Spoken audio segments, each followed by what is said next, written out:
দর্শক, বাংলা নিউজের ফেসবুক লাইভে সবাইকে স্বাগত। এই মুহূর্তে সরাসরি যুক্ত করেছি প্রধান উপদেষ্টার বাসভবন যমুনার সামনে থেকে। আমি বিলাল শেখ সাদিক। কিছুক্ষণ পূর্বেই অর্থাৎ সন্ধ্যা 7:30 নাগাদ প্রধান উপদেষ্টার সাথে সপরিবারে সাক্ষাৎ করার জন্য সপরিবারে এসেছেন বিএনপির চেয়ারম্যান তারেক রহমান। তার গাড়িভর 7:31 সময় নাগাদ যমুনায় অর্থাৎ প্রধান উপদেষ্টার বাসভবনে প্রবেশ করে এবং এই মুহূর্তে সপরিবারে তারেক রহমান অন্তর্বর্তীকালীন সরকারের প্রধান উপদেষ্টা অধ্যাপক ডক্টর মোহাম্মদ ইউনূসের সাথে সৌজন্য সাক্ষাতে বসেছেন এবং আজকের এই সৌজন্য সাক্ষাৎটি দেশে ফেরার পর তারেক রহমানের প্রথম আনুষ্ঠানিক সৌজন্য সাক্ষাৎ প্রধান উপদেষ্টার সাথে। এর পূর্বে 25 ডিসেম্বর দীর্ঘ 17 বছরের নির্বাসিত জীবন শেষে দেশে ফিরেন বিএনপির চেয়ারম্যান তারেক রহমান। তৎকালীন ভারপ্রাপ্ত চেয়ারম্যান হিসেবে তিনি দেশে ফিরেন এবং তিনি যখন 25 ডিসেম্বর দেশে ফিরেন এবং দেশে ফিরে শাহজালাল আন্তর্জাতিক বিমানবন্দরের ভিআইপি লাউঞ্জে বসেই তিনি প্রথম প্রধান উপদেষ্টা ডক্টর মোহাম্মদ ইউনূসের সাথে তারেক রহমান মুঠোফোনে যোগাযোগ করেন। সেখানে প্রধান উপদেষ্টাকে ধন্যবাদ জানান, কৃতজ্ঞতা জানান তার দেশে ফেরা সহ সকল আনুষ্ঠানিকতাকে নিয়ে এবং এই বিষয়ে তারপর তিনি গণসংবর্ধনা শেষ করে তার যে আনুষ্ঠানিক কার্যক্রম সেগুলো চালিয়ে যান এবং 30 ডিসেম্বর ভারপ্রাপ্ত বিএনপির তৎকালীন চেয়ারপারসন প্রয়াত বেগম খালেদা জিয়ার তার মৃত্যু হয় এবং তার মৃত্যুর পর 31 ডিসেম্বর সংসদ ভবনে দক্ষিণ প্লাজায় যখন জানাজা হয় সেখানেও সরাসরি তাদের সাথে অর্থাৎ তারেক রহমান এবং প্রধান উপদেষ্টা ডক্টর মোহাম্মদ ইউনূসের সাথে সাক্ষাৎ হয় এবং সেখানে তিনি কৃতজ্ঞতা প্রকাশ করেন। খালেদা জিয়াকে রাষ্ট্রের সর্বোচ্চ মর্যাদায় শায়িত করার যেই আনুষ্ঠানিকতা সেটি সুযোগ দেওয়ার জন্য ডক্টর মোহাম্মদ ইউনূসের সাথে তিনি কথা বলেন, তাকে কৃতজ্ঞতা জানান এবং ধন্যবাদ জানান, কৃতজ্ঞতা প্রকাশ করে। তবে গত 9 জানুয়ারি বিএনপির শীর্ষ যে কমিটি অর্থাৎ স্থায়ী কমিটির সদস্যরা তাকে সর্বসম্মতিক্রমে তারেক রহমানকে ভারপ্রাপ্ত থেকে চেয়ারম্যান হিসেবে তাকে দায়িত্ব দেন এবং এই মুহূর্তে তিনি দলটির শীর্ষ পদ চেয়ারম্যানের দায়িত্বে রয়েছেন এবং চেয়ারম্যান হিসেবে দায়িত্ব গ্রহণের পর তিনি প্রথমবারের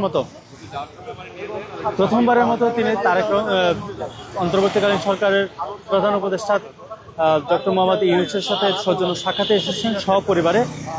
এর পূর্বে তিনি গত বছরের জুন মাসে তিনি 13 জুন লন্ডনের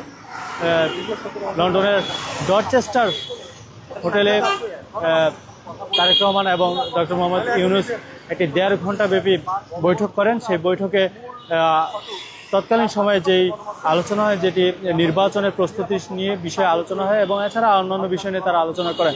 তবে আজকের তাদের যে সৌজন্য সাক্ষাৎ, সেই সৌজন্য সাক্ষাৎটি কি বিষয়ে হবে সেটি নিয়ে কোনো ধরনের পূর্ব ঘোষণা নেই। যেমনটি জানতে পেরেছি বিএনপির মিডিয়া সেলের সদস্য রুম্মন আহমেদের কাছ থেকে, এছাড়া যমুনা অর্থাৎ প্রধান উপদেষ্টা বাসভবনের ঊর্ধ্বতন কর্মকর্তার একজনের কাছ থেকে যেমনটি আমরা জানতে পেরেছি যে আসলে এটি একটি সৌজন্যমূলক সাক্ষাৎ যেখানে তারেক রহমান দেশে ফেরার পর এখনো পর্যন্ত প্রধান উপদেষ্টার সাথে তার কোনো বৈঠক হয়নি বা কোনো সৌজন্য সাক্ষাৎ হয়নি। সেই আনুষ্ঠানিকতা থেকেই মূলত তারেক রহমান তার পরিবার সহ প্রধান উপদেষ্টার সাথে সাক্ষাতে এসেছেন। তবে যেহেতু সামনে 12 ফেব্রুয়ারি ত্রয়োদশ জাতীয় সংসদ নির্বাচন রয়েছে, সেই নির্বাচন নিয়ে বিএনপির দলটি থেকে বিভিন্ন অভিযোগ এবং বিভিন্ন বিষয় উত্থাপিত হয়েছে। সেই বিষয়গুলো প্রধান উপদেষ্টার কাছে জানাবেন বলে মনে করা হচ্ছে। তারেক রহমান সেই বিষয়গুলো প্রধান উপদেষ্টাকে জানাবেন এমনটি ধারণা করা হচ্ছে। এছাড়া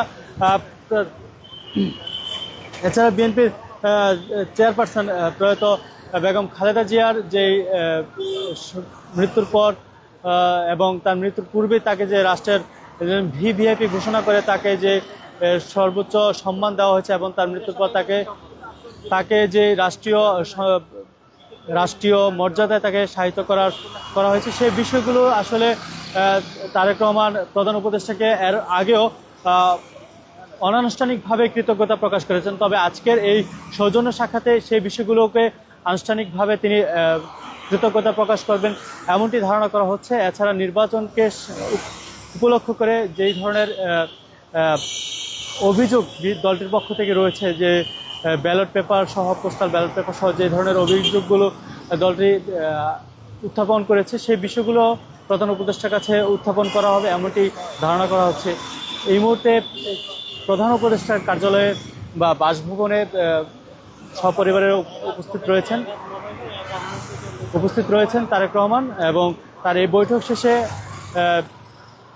প্রধান উপদেষ্টা কিংবা তারেক রহমানের পক্ষ থেকে কোনো ধরনের প্রেস ব্রিফিং বা কোনো ধরনের তথ্য যদি জানানো হয়, সেটিও আপনাদেরকে সরাসরি জানানোর চেষ্টা করব বাংলা নিউজের ফেসবুক পেজ থেকে। ততক্ষণ বাংলা নিউজের সাথে যুক্ত থাকুন, দেখতে থাকুন সবার আগে সর্বশেষ সংবাদ।